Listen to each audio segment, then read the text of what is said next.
ప్రార్థన. Welcome to Shakambari Jyotishalayam. So ఈరోజు topic లోకి వెళ్ళే ముందుగా ప్రార్థన. ఓం గం మహాగణాధిపతయే నమః. ఓం శ్రీ మాత్రే నమః. ఓం శ్రీ గురుభ్యో నమః. వక్రతుండాయ విద్మహే ఏకదంతాయ ధీమహి తన్నో దంతిః ప్రచోదయాత్. Welcome back to Shakambari జ్యోతిషాలయం.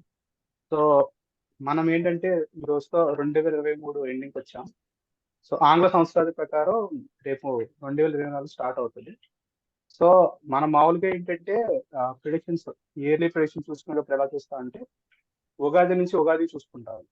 కానీ ఈ మధ్య కొంచెం ట్రెండ్ మారి మనం ఎక్కువగా తెలుగు క్యాలెండర్ కన్నా ఇంగ్లీష్ క్యాలెండర్ ఎక్కువే ఫాలో అవుతుంది. మన డేట్ ఆఫ్ బర్త్లు కానీ ఇవి కానీ పెళ్లిళ్ళు కానీ ఇంగ్లీష్ క్యాలెండర్ ప్రకారం ఫాలో అవుతున్నాం. కాబట్టి కొంతమంది మా యూజర్స్ నుంచి కానీ అభిమానుల నుంచి కానీ వచ్చింది ఏంటంటే ఇంగ్లీష్ క్యాలెండర్ కూడా పంచాంగం చెప్పండి అని. సో ఇందులో చెప్పడానికి ఉగాది కంటే మనకు నవనాయకులు, పంచాంగంలో ఎవరు రాజు అయ్యాడు ఇలా చెప్పొచ్చు. సో ఉగాదికి మళ్ళీ చెప్పుకుందాం. ఇప్పుడు ఏంటంటే ఆంగ్ల సంవత్సరానికి జనవరి 1, 2024 నుంచి 31 డిసెంబర్ 2024 ఎలా ఉంటుందని చూద్దాం. సో ముందుగా సుధాకర్ సార్, 2024, సో ఇది మొత్తం అంతా కూడితే 2+0+2+4 = 8. సో న్యూమరాలజీ ప్రకారం 8 అని శని నెంబరు. ఏంటి 2024 మొత్తం శనేశ్వరికి అప్ చెప్తున్నామా? Welcome to Shakambari Jyotishalayam. ఈ నూతన సంవత్సర శుభాకాంక్షలు అందరికీ కూడా, ప్రేక్షకులకు అందరికీ. ఈ సందర్భంగా 2024 అంటే 2023కి మనము బాయ్ బాయ్ చెప్తూ, సో 2024కి మనం ఆహ్వానం పలుకుతున్నాం. ఇందులో 2024 ఎలా ఉంటుంది అంటే, ఇది న్యూమరాలజీ ప్రకారం తీసుకుంటే, సో అందులో రెండు అనేది చంద్రుడిని సూచిస్తుంది. అది మనఃకారకుడు. అంతేకాకుండా అందం, ఆనందానికి కారకుడు కూడా. సో మనసు ఇప్పుడు కూడా చిన్న చిన్న వాటికి చాలా సంతోషిస్తుంది. నువ్వు బాగా చదువుతావు, నీకు మంచి మార్కులు వస్తాయంటే చాలా సంతోషిస్తావు. అట్లే చిన్న చిన్న వాటికి అప్రిసియేట్ చేయడం చేస్తే చాలా హ్యాపీగా ఫీల్ అవుతారు అనమాట. పిల్లలు కానీ పెద్దలకు కూడా అభినందనలు అనేది అవసరం అని. సో చంద్రుడు ఇక్కడ తల్లికి కూడా కారకుడు అవుతున్నాడు. కాబట్టి తల్లి మనల్ని ఏ విధంగా చూస్తుందో ఆ విధమైనటువంటి భావోద్వేగాలు ఉండే అవకాశాలు ఉంటాయి. సో ప్రేమగా, లాలనగా మాట్లాడాల్సినటువంటి అవసరం ఉంటుంది. చంద్రుడు చాలా సంతోషించేటువంటి అవకాశం. ప్రపంచంలో ఉన్నటువంటి ఈ సముద్రపు ఆటుపోటులు చంద్రుని యొక్క ఆకర్షణ శక్తి వల్ల జరుగుతుంది అనేసి అంటాం. కాబట్టి శుక్లపక్ష చంద్రుడు వృద్ధిగాను, క్షీణచంద్రుడు క్షీణించిపోవడం గాను జరుగుతూ ఉంటుంది. అదేవిధంగానే మన యొక్క మనసు కూడా ఒక్కోసారి చాలా విచారంగాను, దుఃఖంగాను, ఒక్కోసారి చాలా ఆహ్లాదకరంగాను, ఉత్సాహంగాను, ఆనందంగాను, సంతోషంగాను ఉండే అవకాశాలు ఉంటాయి. సో ఇవన్నీ కూడా చంద్రుని బట్టే ఉంటుంది. భూమికి ఉపగ్రహం అనేటువంటి చంద్రుడు భూమి చుట్టూరు తిరుగుతున్నాడు. సో దగ్గర సంబంధం ఉంటుంది భూమికి. కాబట్టి అతని యొక్క మనస్తత్వం సో ప్రతి ఒక్కరి మీద ఉండే అవకాశాలు ఉన్నాయి. కాబట్టి ఈ చంద్రుణ్ణి మనము ఆహ్వానించాలన్నా, దాని యొక్క లక్షణాలని మనం తీసుకోవాలన్నా, మనము ఇతరులతో కూడా చాలా స్నేహపూర్వకంగా, ఆనందంగా, నవ్వుతూ మాట్లాడడం అనేది చాలా ఇంపార్టెంట్. అందుకనే ఎవరినైనా పలకరించేటప్పుడు హాయ్ అంటాం, ఫస్ట్ నవ్వుతూ మాట్లాడతాం. అందుకనే ఉన్నతాధికారులతో మాట్లాడేటప్పుడు కూడా మొదట పలకరించేటప్పుడు గుడ్ మార్నింగ్ సార్ అంటే, అప్పుడే మన యొక్క హావభావాలు ఎదుటి వాళ్ళకి అర్థమైపోతుంది. మన మాటల ద్వారానే, మన యొక్క ఫేస్ రీడింగ్ని బట్టి ఎదుటి వాళ్ళు ఏమి చాలా బాధగా ఉన్నావు అనేసి అడుగుతారు. అంటే మొదటి పలకరింపు అనేది మన యొక్క మనసులో ఉన్నటువంటి భావాల్ని ఎదుటివాడికి అర్థమయ్యే విధంగా తెలుస్తుంది. అందువలన ఎప్పుడు గాని విచారంగా ఉన్నా గూడా ఎదుటి వాళ్ళతో మాట్లాడేటప్పుడు చాలా ఆనందంగా మాట్లాడాలి. ఇది చంద్రుడి యొక్క భావం. అంతేకాకుండా సేవా దృక్పథం గూడా ఉంది. ప్రజా సంక్షేమము. చంద్రుడు అంటే ప్రజా పాలకుడాయన. ప్రజల్ని పాలించేటువంటి ఒక రాజు. అంటే ప్రజలు ఆనందంగా ఉంటే సంతోషించేటువంటి వాడు. ఒక నాయకత్వ లక్షణాలున్నాయి. ఒక నాయకుడుగా, ఒక ఉన్నతాధికారిగా, డాక్టర్లు గాని, నర్సులు గాని ఎక్కువ మంది కర్కాటక రాశిలో జన్మించినటువంటి వాళ్ళుంటారు. వాళ్ళు సేవా దృక్పథం కలిగినటువంటి. సో, మదర్ తెరెసా గాని, అలా ఒక రోగిని ఏ విధంగా ఉన్నా సరే, వాళ్ళకి ఎటువంటి ఇంజ్యూరీస్ జరిగినా సరే, ఏమాత్రం భయపడకుండా వాళ్ళకి సేవ చేయడానికి ముందుకొస్తారు. మదర్ తెరెసా ఒక కుష్ఠరోగిని కూడా తాకి ఆమె నయం చేసినటువంటి సందర్భాలు. అటువంటి సేవా దృక్పథం కలిగినటువంటి వాళ్ళు. చంద్రుడి యొక్క ఆకర్షణతో వాళ్ళు ఆ విధమైనటువంటి ప్రజా సంక్షేమం చేస్తూ, ప్రజా సేవా కార్యక్రమాలు చేస్తూ, వాళ్ళ యొక్క ఆనందానికి హద్దులనేటువంటివి ఉండవు. అందులో ఆనందాన్ని చూస్తారు. సేవలో ఆనందాన్ని చూస్తారు. అటువంటి రెండో నంబర్ అనేది చంద్రుడిని సూచిస్తుంది. మరి ఫోర్త్ నంబర్ అనేది రాహువుని సూచిస్తుంది. అంటే రాహువు అంటే భ్రమలకి, మాయలకు, దొంగతనాలకి, డ్రగ్స్‌కి, మోసం చేయడానికి వీటికి కారకుడని చెప్పుకుంటాం. అయితే ఆ భ్రమల్లో నిజాలు కూడా ఉంటాయి. అన్నిటిని తోసిపుచ్చేయడానికి ఆ నిజాల్ని నువ్వు గుర్తించేటువంటి జ్ఞానం నీకుండాల. ఆ జ్ఞానాన్ని ఇచ్చేదే గురువు. ఆ వివేకం ఇచ్చేదే గురువు. కాబట్టి నీకు జ్ఞానం ఉంటే ఆ భ్రమల్లో ఏది నిజమో తెలుసుకునేటువంటి శక్తి సామర్థ్యాలుంటాయి. అక్కడ మోసం అంటే అక్కడ జ్ఞానం లేదనేసే కదా అర్థం. నువ్వు మోసపోయినావు అంటే అర్థం ఏంటి? నీకు జ్ఞానం లేదు. కాబట్టి ఆ విషయాన్ని కూడా తెలుస్తుంది కదా నీకు. కాబట్టి రాహు ఈ భ్రమల్ని, మాయల్ని కూడా తొలగించేటువంటి వాడు అని కూడా చెప్పుకోవచ్చు కదా. కల్పించేటువంటి వాడు రాహువే. అదే సందర్భంలో ఈ మాయల్ని, భ్రమల్ని తొలగించేటువంటి వాడు కూడా రాహువే. నీకుంది అని చూపించేటువంటి వాడు కూడా రాహువే కదా. ఎవరైతే చెడు ప్రవర్తనలోకి వెళ్తారో వాళ్ళు దుష్ట కార్యాలు చేస్తారు. రాహు దశలో గాని, రాహు భుక్తిలో గాని. అటువంటి రాహు ఇక్కడ 4వ నంబర్‌కి అధిపతిగా ఉంటున్నాడు. స్మోకింగ్ చేసేటువంటి వాళ్ళు, డ్రింకింగ్ చేసేటువంటి వాళ్ళు, వాళ్ళతో కలిసినటువంటి వాళ్ళు, వాళ్ళు ఆ స్థాయిలోనే వెళ్ళిపోతారు. దొంగల ముఠా ఉంటుంది. ఆ ముఠాలో ఒకడు నాయకుడుగా ఉంటాడు. అంటే నీ యొక్క జ్ఞానాన్ని బట్టే నువ్వు ఆ ముఠాలో చేరినావు. నీకు సరైనటువంటి జ్ఞానం ఉంటే ఆ జ్ఞానాన్ని అభివృద్ధి చేసేది కూడా రాహువే. అంటే రెండింతలు చేసేది కూడా రాహువే. అంటే విస్తరణ చేస్తాడు. దేన్నైనా విస్తరణ చేస్తాడు. నీకేదుంది? నీకు ఎటువంటి జ్ఞానం ఉన్నది? ఆ జ్ఞానాన్ని విస్తరింపజేస్తాడు. గురువు ఏ విధంగా అయితే విస్తరింపజేస్తాడో అటువంటి జ్ఞానాన్ని విస్తరింపజేస్తాడు. కాబట్టి దొంగల ముఠాలో ఉన్నటువంటి వాడు దొంగల నాలెడ్జ్‌ని ఇంప్రూవ్ చేస్తాడు. నీకు డ్రింకింగు, స్మోకింగ్ అలవాటు ఉంటే దాన్ని ఇప్పుడు 2 తాగేటి 4 పెగ్గులు తాగుతాడు. ఆ విధంగా రాహువు కూడా ఇక్కడ కలుస్తున్నాడు కాబట్టి ఉపయోగించుకోవాల. మనసుని చెడు మార్గంలో కాకుండా మంచి మార్గంలో మీరు అన్వేషణ చేస్తే మీకు మంచి నాలెడ్జ్ వచ్చే అవకాశాలుంటాయి. మంచి పేరు ప్రతిష్టలు సంపాదించేటువంటి అవకాశం ఈ 2024లో ఉండే అవకాశాలున్నాయి.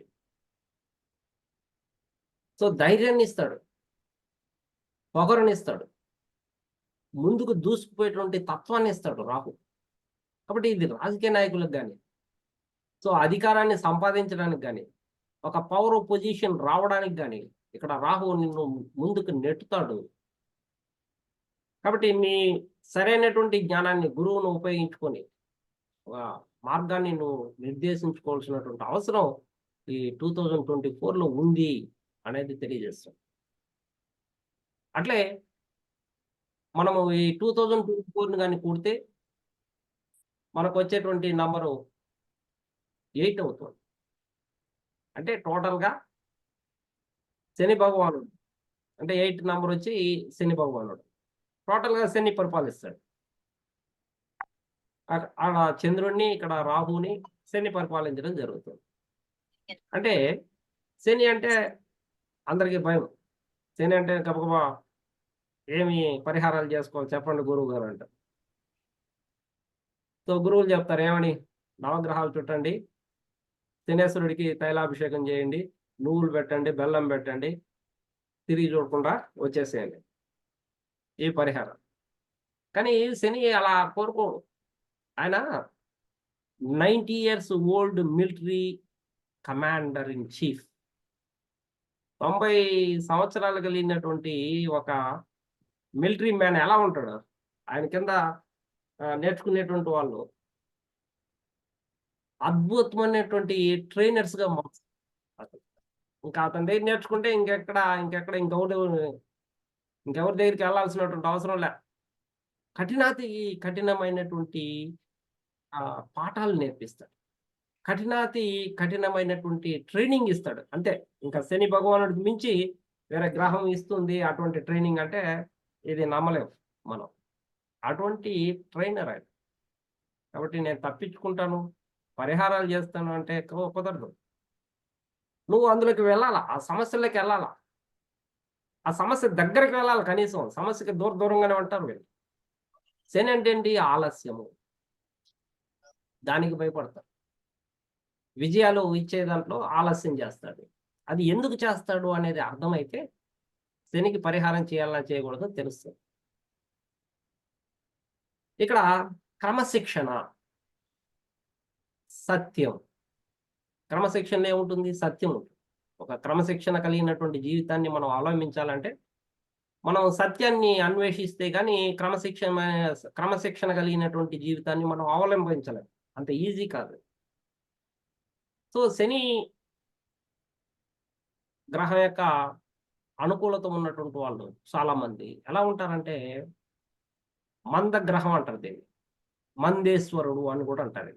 కాబట్టి మందంగా ఉంటారు. అంటే లేజీగా ఉండడం.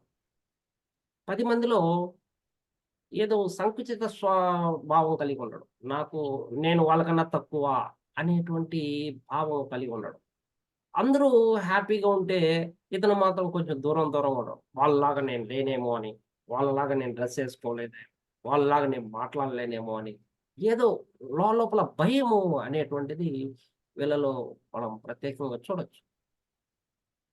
అందువలన ఈళ్ళు ఏకాంత జీవులుగా మారిపోతారు. ఎప్పుడైతే ఏకాంత జీవులుగా మారిపోతారో వీళ్ళ యొక్క ఆలోచనలు ఎదుటి వాళ్ళకి అర్థం కావు. ఏంటి వీళ్ళు మంచివాళ్ళా? చెడ్డవాళ్ళా? చెప్పలేము. మన మనసులో ఉండేది కరెక్టా? కాదా? ఎదుటి వాళ్ళు చెప్పలేరు. కాబట్టి వీళ్ళు అలా కాకుండా ఆ విధమైనటువంటి జీవితాన్ని అవలంబించకుండా వీళ్ళు గాని ప్రపంచంతో మమేకమైతే అంటే చాలా మందితో కలిస్తే వీళ్ళ యొక్క భావాల్ని అంటే మనసులో ఉన్నటువంటి భయాలేదో అన్నాం కదా! అనుమానాలు అవన్నీ వాటిని బయట పెడితే ఎవరో ఒకరు వీళ్ళకి పరిష్కార మార్గాన్ని కూడా చూపించే అవకాశాలుంటాయి. వీళ్ళలో జ్ఞానం ఉంది. వీళ్ళలో లేజినెస్ కూడా ఉంది. ఆ లేజినెస్ వలన వీళ్ళు తక్కువగా అంచనా వేసుకుంటూ ఉంటారు. వీళ్ళలో స్కిల్ ఉంటుంది. టాలెంట్ ఉంటుంది.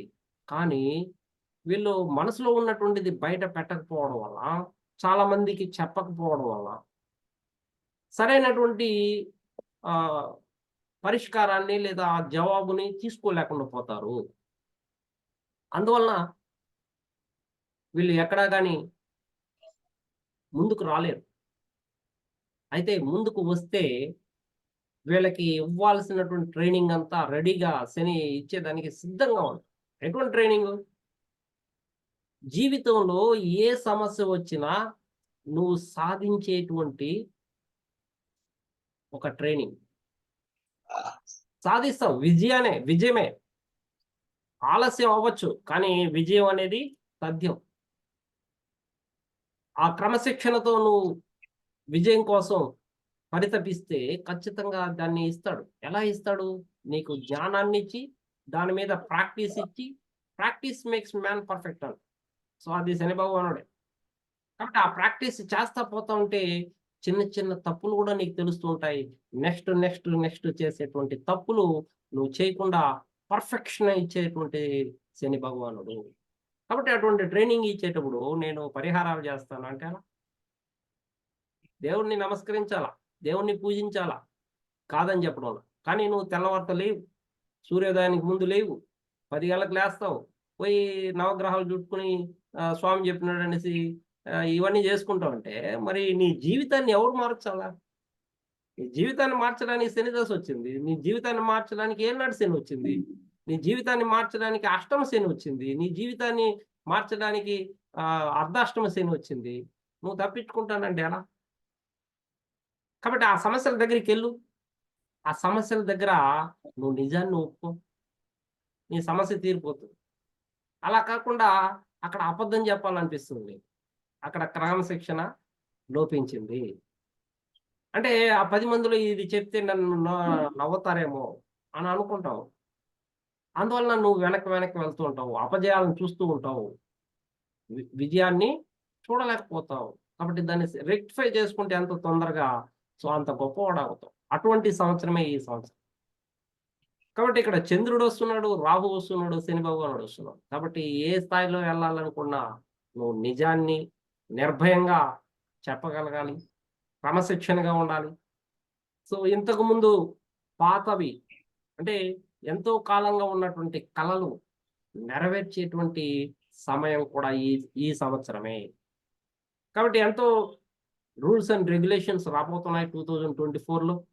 ఆ 2024లో వచ్చేటువంటి రూల్స్ అండ్ రెగ్యులేషన్స్‌ని మనమందరం కూడా దాన్ని క్రమశిక్షణలో అవలంబించగలిగితే మన జీవితంలో కూడా పురోగతి అనేది ఉంటుంది. కొత్త అవకాశాలొస్తాయి. ఎందుకంటే రాహు అంటే కొత్త మార్గాల్ని ఎన్నుకుంటాడు. కాబట్టి ఎంతో కాలంగా నువ్వు ఊహిస్తూ ఉన్నటువంటి ఏదైతే ఉన్నాయో వాటిని ఇంప్లిమెంట్ చేయడానికి 2024లో ముందుకొస్తే శని భగవానుడు వాటిని రియల్ చేసేదానికి అన్‌రియల్ కాకుండా రియల్ చేసేదానికి సిద్ధంగా ఉన్నాడు.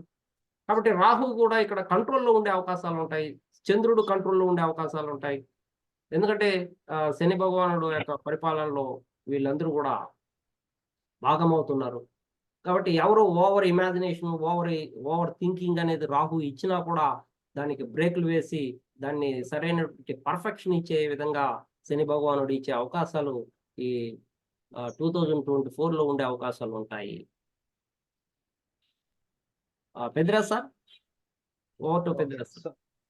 సో ఇయర్ మొత్తం చంద్రుడు, రాహు, శని వీళ్ళు ముగ్గురు ప్రభావం చూపిస్తారన్నమాట అన్ని రాశులకి. ఓకే. హోంవర్క్ అయింది సార్? చెప్దామండి. 2024 ఎలా ఉండిపోతుంది? 2024 బాగుంటది. ఓకే. ఎవరెవరికి బాగుంటది? నాకు బాగుంటది. నాకు. ఓకే. నీకు కాదు, ఏ రాశి వరకు బాగుంటది? మన 2024 రండి సార్. న్యూమరాలజీ ఎప్పుడు రాసులకు చూడకూడదండి, అది డేట్ ఆఫ్ బర్త్ లో చూడాలి. అవును. మీరు న్యూమరాలజీ కదా నాకు చెప్పింది. అవునవును, కరెక్టే. అందుకే మేము సంవత్సరానికి తీసుకున్నాము, వ్యక్తికి చూడలేదు. ఈ సంవత్సరం 2024 ఎలా ఉంటది అని. Okay okay. పెట్టుకుంటారా recording? Non recording recording already. Recording అవుతుందా? Okay okay.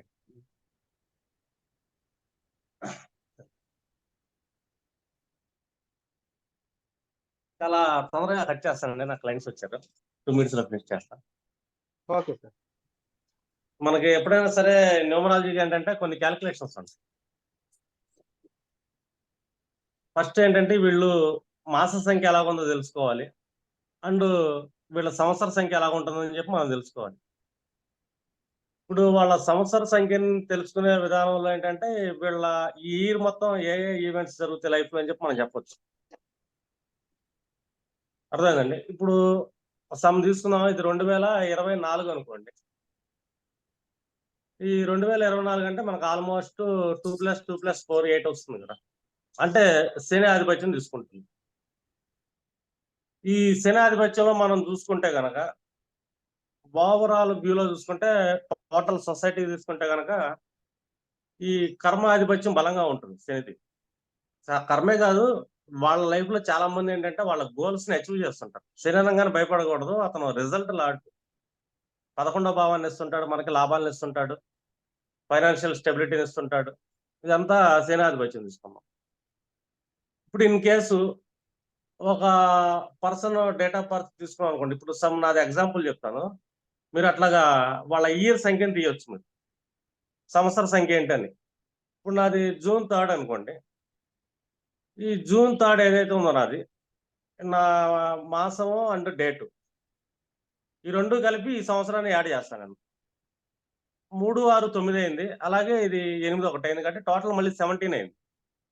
అంటే ఈ సంవత్సర సంఖ్య నాకేం వచ్చిందంటే 8 వచ్చింది. ఈ 8 అనే సంవత్సర సంఖ్య అనగానే అంటే శనాధిపత్యం. అంటే నేను ఒక లాస్ట్ 7 ఇయర్స్ నుంచి ఏదైతే బాగా కష్టపడుతున్నానో, అంటే 7 ఇయర్స్ ఎందుకు తీసుకుంటే ఇది 8th ఇయర్ కాబట్టి లాస్ట్ ప్రీవియస్ 7 ఇయర్స్ తీసుకోవాలి. ఈ 7 ఇయర్స్ తీసుకున్నాను అనుకోండి, మనకేమొస్తుంది సంవత్సర సంఖ్య ఇప్పుడు నాకు 8 అవుతుంది. నాకు 8 అవుతుందంటే అంటే నేను ఏదైతే అచీవ్మెంట్స్ చేస్తున్నానో ఈ అచీవ్మెంట్స్ మొత్తం ఈ సంవత్సరం ఫుల్ఫిల్ అవుతాయని. శని దశమ భావన కారకుడు అండ్ లాభానికి. అండ్ నేమ్ అండ్ ఫేమ్ ఇస్తాడు ఈ టైంలో నాకు, అర్థమైందా? అండ్ కెరీర్ పరంగా లాభాలు ఇస్తుంటాడు. ద బెస్ట్ పీరియడ్ అని చెప్పాలి 2024 అనేది. ఒక సంవత్సర సంఖ్య 8 వస్తాయి వాళ్ళకి. ఇదే ఇన్ కేసు సంవత్సర సంఖ్య అలా బ్యాక్కి వెళ్ళాం అనుకోండి, ఒక్కొక్క సంవత్సర సంఖ్య ఒక్కొక్క ఈవెంట్ ఇస్తుంటుంది. ఇప్పుడు ఒక సంవత్సర సంఖ్య 1 వచ్చింది ఒక పర్సన్కి, అంటే వాళ్ళ డేటు, మంత్ అండ్ ఈ సంవత్సరం ఇయర్ కూడాలి. ఈ మూడు ఒక సంవత్సర సంఖ్య 1 వచ్చింది అనుకోండి, వీళ్ళేంటంటే బాగా ఈ టైంలో బాగా ఏదైనా లెర్న్ అవ్వటం కానీ, పేరు ప్రఖ్యాతుల కోసం తపన పడటం, కొత్త కొత్త ఈవెంట్స్ చేయటం, అంటే క్రియేటివిటీనెస్ వెళ్ళటం, వీటిలో ఎక్కువ వాళ్ళు ఇంట్రెస్ట్ చూపిస్తుంటారని చెప్పాలి. ఇది వాళ్ళ సంవత్సర సంఖ్యను బట్టి ఉంటుంది. ఇదే ఇన్ కేసు సంవత్సర సంఖ్య 2 వచ్చింది అనుకోండి, ఇక్కడ వాళ్ళు ఏంటంటే సుఖం పొందే అవకాశం ఉంటుంది. అండ్ కొంచెం ఫైనాన్షియల్ స్టెబిలిటీ కూడా బాగుంటుంది. అది సంవత్సర సంఖ్య 2 ఉండేవాళ్ళు. అండ్ జర్నీస్ చేస్తుంటారు, నూతనంగా గృహాలు కొనే అవకాశం ఉంటుంది, ఇలాంటివన్నీ ఉంటాయి. ఇదే సంవత్సర సంఖ్య 3 వచ్చింది అనుకోండి, వాళ్ళకి ఏంటంటే మనకి గురుడు యొక్క ఆధిపత్యం బలంగా వెళ్తూ ఉంటుంది. గురుకారకత్వాలు ఏదైతే ఉంటుందో లెర్నింగ్ కెపాసిటీ అని, నాలెడ్జ్ సంపాదించడం, ఇలాగా డిఫరెంట్ సెక్టార్స్ ఏంటంటే వాళ్ళు పోరాడతారు అండ్ పురోభివృద్ధి ఉంటుంది. ఇది సంవత్సర సంఖ్య 3 ఉంటే. ఇన్ కేసు సంవత్సర సంఖ్య 4 ఉంది అనుకోండి, వీళ్ళు ఏంటంటే చాలా థాట్స్ ఉంటాయి అండ్ లాంగ్ జర్నీస్ చేసే ఛాన్స్ ఉంటుంది. కొంచెం డిప్రెసివ్ మోడ్ లో ఉంటారు వీళ్ళు, సంవత్సర సంఖ్య 4 వచ్చిన వాళ్ళు. అంటే చాలా ఊహలు వెళ్తా ఉంటాయి. ఆ ఊహల వల్ల ఏంటంటే వీళ్ళు ఇన్సెక్యూరిటీ ఫీల్ అవుతూ ఉంటారు ఆ సంవత్సరం వల్ల. ఏమవుతుంది నా పరిస్థితి ఏంటని. ఇదే ఇన్ కేసు సంవత్సర సంఖ్య 5 వచ్చింది అనుకోండి, ఇక్కడ దూకుడు దారం తగ్గించాలని చెప్తా. ఎందుకంటే ఇక్కడ బుధుడు ఆధిపత్యం ఉంటుంది, 2 ఆధిపత్యాలు, ఒకటి కమ్యూనికేషన్ ఉంటుంది, రెండోదేమో అరిషట్ వర్గాల కాంబినేషన్ ఉంటుంది. ఈ కమ్యూనికేషన్ లో కానీ, పెట్టుబడులు పెట్టే విషయంలో కానీ కొంచెం దూకుడు తగ్గలేదు అనుకోండి, నష్టాలు పాలయ్యే అవకాశం ఉంటుంది. ఇది సంవత్సర సంఖ్య 5 వచ్చినప్పుడు. అంటూ ప్లేస్ చేంజ్ అయితే ఉంటుంది కంపల్సరీ. తను ఉన్న ప్లేస్ నుంచి ఆఫీసులు చేంజ్ చేయటం గానీ, హౌస్ చేంజ్ చేయటం గానీ, ఇలాంటివన్నీ జరిగే అవకాశం ఉంది. అది 5 వస్తాయి. ఇన్ కేస్ సంవత్సర సంఖ్య వాళ్ళకి 6 వచ్చింది, ఈ 8 కూడినప్పుడు వాళ్ళ జాతకులు అంటే చాలా మందికి ఏంటంటే మ్యారేజెస్ అయ్యే అవకాశాలు ఉంటాయి. ఎన్నో ఏళ్ళ నుంచి ఆగిపోయిన మ్యారేజ్లు కూడా సంవత్సర సంఖ్య 6 వచ్చింది అనుకో, వాళ్ళ జాతకంలో శుక్రుడి యాక్టివేషన్ బలంగా వెళ్తుంది.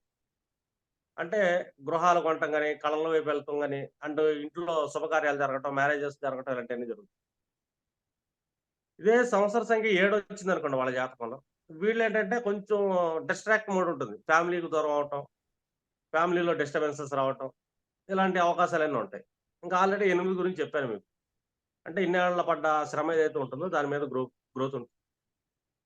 ఇన్ కేసు 9 వచ్చింది సంవత్సర సంఖ్య, ఇది చాలా బాగుంటుందని చెప్పాలి. వాస్తవంగా చెప్పాలంటే స్ట్రగుల్స్ అయితే ఉంటాయి కానీ, కొత్త కొత్తగా ల్యాండ్స్ కొనటం కానీ, బిల్డింగ్స్ కన్స్ట్రక్షన్ కట్టడం కానీ, దూర ప్రాంతాలకు వెళ్ళటం కానీ, టెక్నికల్ ఫీల్డ్ వాళ్ళకి ఇంకా మంచిదని చెప్పాలి. ఇది ఎలక్ట్రానిక్స్ కానీ, సాఫ్ట్వేర్ సెక్టర్స్ ఉండేవాళ్ళకి కానీ వాళ్ళ సంవత్సర సంఖ్య 9 వస్తే బాగుంటుంది. ఇట్లాగే మీరేంటంటే మాస సంఖ్యను కూడా తీయాలి. ఈ మాస సంఖ్యను ఒకసారి తీశారనుకోండి, అక్కడి నుంచి వాళ్ళకి ఏ డేట్ ఏం కలిసి వస్తుందని చెప్పి మీరు చెక్ చేసుకొని చెప్పొచ్చు. ఎందుకంటే న్యూమరాలజీ అనేది చాలా బాగా వెళ్తా ఉంటుంది కొన్ని సెక్టార్స్ లో. ఓకేనా సార్? ఓకే. సింపుల్ గా థ్యాంక్ యూ సో చేశాను. Much. Okay sir, thanks for your time. Okay. Sudhakar sir, 24 లో మేజర్ గ్రహాలు రాహుకేతువులు ట్రాన్సిట్ అయితే ఎక్కడున్నారు అక్కడే ఉంటున్నారు. కన్యలో కేతువు, రాహు వచ్చిన మేషంలో. సో శని కూడా కుంభంలోనే స్థిరంగా ఉంటున్నాడు ఈ ఇయర్ మొత్తం. కాకపోతే మేజర్ చేంజ్ ఎక్కడ వస్తుందంటే గురువు. సో మనకి ఈ రోజు అంటే 31st వక్ర త్యాగం చేసి మేషంలో ఉన్నాడు. మేలో మళ్ళీ వృషభంలోకి వెళ్తున్నాడు. సో గురు ఫలితాలు ఎవరికి అనుకూలంగా ఉంటున్నాయి ఈ 2024లో? ఈ 2024 ఏ రాశులు బాగుంటుందంటే, ముఖ్యంగా గురుబలం ఉన్నటువంటివి వృషభ రాశి అవుతుంది. తర్వాత అట్లే కన్యా రాశి, ఆ తర్వాత మకర రాశి. వీళ్ళకి గురుబలం మెండుగా ఉంటుంది. ఈ రాశులు గురుబలం మెండుగా ఉన్న కారణంగా ఏదైనా సమస్యలు వచ్చినా అధిగమించేటువంటి శక్తి సామర్థ్యాలు, జ్ఞానం వీళ్ళకి అధికంగా ఉండే అవకాశాలు ఉంటాయి. వీళ్ళు ఈ ఏ రంగాల్లో అయినా, అది టెక్నికల్ రంగం కావచ్చు, లేదా నాన్ టెక్నికల్ రంగాల్లో కావచ్చు, లేదా ముఖ్యంగా ఈ టీచింగ్ ఫ్యాకల్టీ వాళ్ళు గాని, వాళ్ళకి మంచి అదృష్ట కాలంగా చెప్పవచ్చనమాట ఈ రాసుల వారికి. ఈ రాసుల వారు ప్రత్యేకంగా సమస్యల్ని అధిగమించేటువంటి రాసులుగా చెప్పవచ్చు. Okay sir. నెక్స్ట్ వీడియోకి వెళ్దాం. నెక్స్ట్ వీడియోలో మనం ఏ రాశికి ఎలా ఉంటుంది అనేది చెప్పుకుందాం. సో ఇది ఓవరాల్ గా 2024 ఎలా ఉండబోతుందని. సో ఇంగ్లీష్ క్యాలెండర్ లో మనకి నవనాయకుల కాన్సెప్ట్ లేదు కాబట్టి న్యూమరాలజీ కేపీ తో ఈ బేస్ అనాలిసిస్ అనేది ఇంట్రడ్యూస్ చేసాం అనమాట. సో ఈ వీడియో కనుక మీకు నచ్చినట్టయితే ఈ వీడియోని లైక్ చేయండి, షేర్ చేయండి. మీకు ఏమైనా డౌట్స్ ఉంటే ఈ వీడియో మీద కామెంట్ చేయండి. నెక్స్ట్ వీడియోలో ఇండివిజువల్ రాశికి ఎలా ఉంటుంది అనేది చూద్దాం. Thank you Sudhakar sir. Thank you sir.